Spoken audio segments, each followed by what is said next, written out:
Hi అండి. ఏదైతే పవన్ కళ్యాణ్ చిన్న కొడుకు మార్క్ శంకర్‌కి ఏదైతే ప్రమాదానికి గురయ్యారో దానిపైనైతే వైసీపీ మాజీ ఎమ్మెల్యే, వైసీపీ మాజీ మినిస్టర్ మాజీ మినిస్టరు ఆమె అయితే స్పందించారండి.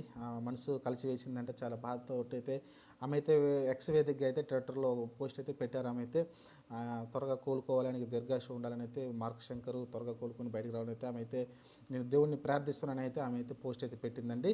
ఇలా చాలామంది పెడుతూ ఉన్నారు. అలానే వాళ్ళ వాళ్ళ నాయకుడైన వైఎస్ జగన్మోహన్ రెడ్డి కూడా దీని గురించి స్పందించడం చూసాం. ఇమ్మీడియట్గా వైసీపీ వాళ్ళు కూడా చాలామంది దీని గురించి స్పందిస్తూ ఉన్నారు.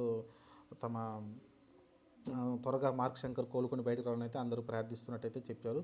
చూద్దాం దాంట్లో భాగంగానే రోజా గారు అయితే తన స్పందన అయితే చెప్పడం చూసాం. మంచి పరిణామం. ఎందుకంటే అసలు పవన్ కళ్యాణ్కి రోజా అంటే ఒక ఫైర్ బ్యాండ్గా మనకు తెలుసు.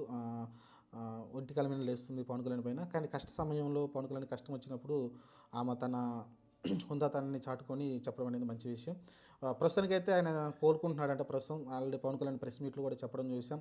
ఏదైతే అక్కడ ఫైర్ యాక్సిడెంట్ జరిగిందో ఆ టూర్లో అక్కడైతే కొంచెం స్మోక్ ఏదైతే పొగ వస్తుంది కదా, నల్ల పొగ లాంటి తెల్ల పొగ, ఆ పొగ అనేది ఊపిరితిత్తుల్లోకి పోయిందంట. ఆ ఊపిరితిత్తుల్లోకి వెళ్ళి కొంచెం ఇబ్బంది అయితే కలుగుతుందంట. ప్రస్తుతానికి బాగానే ఉన్నారని చెప్తున్నారు. మరి చిరంజీవి, పవన్ కళ్యాణ్ వాళ్ళందరూ కూడా అక్కడికి వెళ్ళడం చూసాం సింగపూర్. మరి అక్కడికి వెళ్ళిన తర్వాత ఏమైనా ప్రెస్ నోట్ వస్తుందో చూడాలి. ప్రస్తుతానికైతే రోజా గారు దీనిపైన అయితే స్పందించి తను ప్రార్థిస్తున్నట్టయితే చెప్పారు. తన కొడుకు త్వరగా పవన్ కళ్యాణ్ కొడుకు త్వరగా కోలుకొని బయటికి రావాలి, దీర్ఘాయుస్తోటి ఆరోగ్యంగా ఉండాలని అయితే ఆమె ప్రార్థిస్తున్నట్టయితే తన స్పందన అయితే చెప్పారు. చూద్దాం మరి నెక్స్ట్ అప్డేట్ ఏముంటుందో చూడాలి. ప్రస్తుతానికి అయితే చాలా ఉత్కంఠగా ఉంటుంది. పవన్ అభిమానులు, మెగా అభిమానులు అందరూ కూడా మార్క్ శంకర్ త్వరగా కోలుకొని బయటికి రావాలని అయితే కోరుకుంటున్నారు. చూద్దాం ఏం జరుగుద్దో.